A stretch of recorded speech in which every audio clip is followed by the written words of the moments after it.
So how many members do you have right now?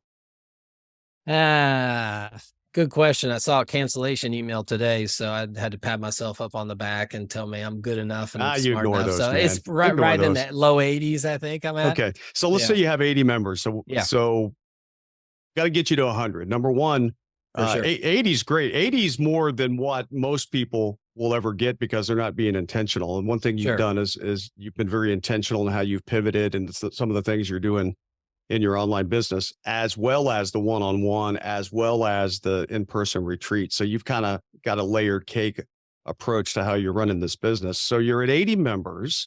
And what are some of the things you're thinking about, fears or obstacles, things that are holding you back, things that you're thinking about? How do we get this now in your mind? How do we blow this thing up to get you to 100? First step is 100. We got to get to 100 first. And Sure. then it's 200. It's going to be a lot easier than that first 100 is going to be to get to that second 100. So what are some of the things that you're thinking about, considering, or what you feel are holding you back? Yeah, I think it's just marketing strategy at this point. How do I get some more eyeballs on here? Do I have the right I think the question we're all asking, am I appealing to the right audience? Am I bringing in the right people into my funnel? And am I moving them towards stuff that they see value in that's going to help them? But then am I getting enough eyeballs on it? So what are the other strategies I need to be using to get in front of people and get them into my membership? And right now, your main content is YouTube. Yeah, yeah. Main content is YouTube, obviously some Instagram, Facebook, social media Yeah. posting, but YouTube's weekly content. That's probably the bulk of people coming, getting into my lead magnet and stuff are probably coming through YouTube. Um, so yeah, so basically some social media marketing, YouTube, Instagram, Facebook, and then obviously the email list, continuing to email market, monthly specials, that kind of stuff. Yeah, the easiest thing to do out of a number of things you could do. So you got YouTube as your core platform. So really, you've been all in on YouTube for a while now. You've been producing content, as I understand it, pretty regularly every week for a while, Three a long years, time. yeah. Yeah. So you have plenty of content out there that people can find, stumble across, find intentionally through search or whatever. Yeah. That's so number one, you have a clear call to action on all your YouTube that's sending them back to your site. Yep. Right. Okay. Yep. So you have that covered. Secondly, your email list. How big is your email list? A little over 2,000, Okay. 2,100. And then how often are you emailing your list right now?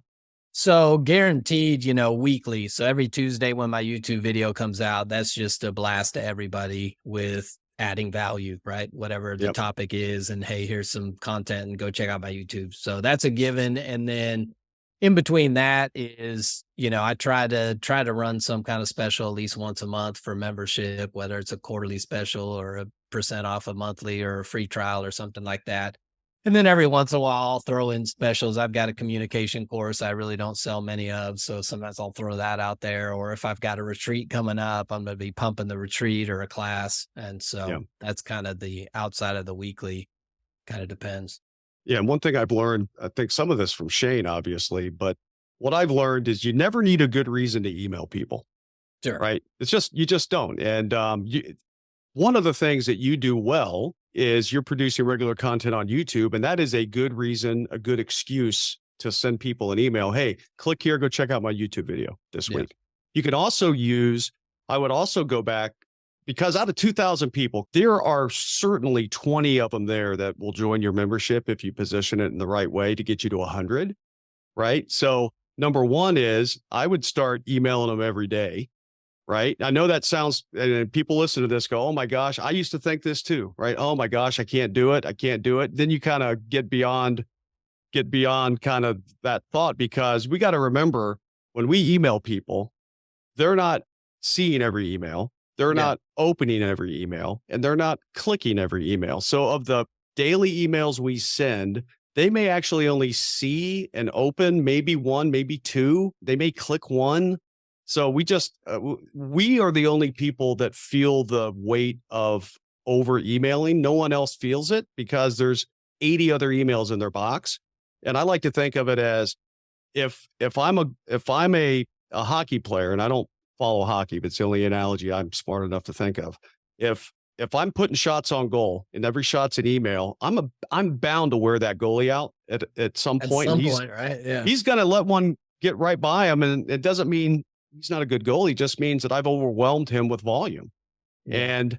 And one thing I know about customers of any niche and of any type of niche or idea or anything, if they don't have the problem that you solve at that moment, they're not going to buy your product, right? If they don't feel compelled and feeling at the point of pain where they are looking for something in that moment, they're not going to buy. And if they don't see that you are offering a solution, they're not going to buy. So since I don't know when that problem's going to be, I want to hit them with so many emails, knowing they're not going to see them all, click them all, open them all, hit them with so many emails that it's almost as if, hey, I have a problem today. My husband and I are having a problem today. We're not in a good way in our relationship.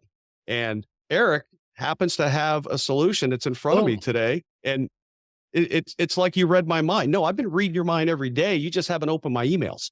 Yeah. And today the problem was so great or so painful that you were very aware of an opportunity to find a solution, and you happen to be at the top of the inbox. And that's the only reason I send volume, is because we don't know when our customer is going to need us. So we have to be there all the time, expecting that moment could be now. Yeah. And I don't look for good reasons to email. I assume that if someone is on my list, that they are struggling or have interest in something that I do. And what I do is I help people through paid products and services. So I hit them with, hey, today's Thursday when we're recording this. Happy Thursday. It's a beautiful day. It's 110 degrees in Phoenix. Would you like to buy my stuff? Right? Here's my stuff. Is today the day that you have the problem that I can help you solve? It's $39 a month and it can change your life. Oh, it's not today? Okay, no problem. I'll be back tomorrow and I'll ask you the same question. So number one, I think for you is leverage the 1,500 people you have on your email list.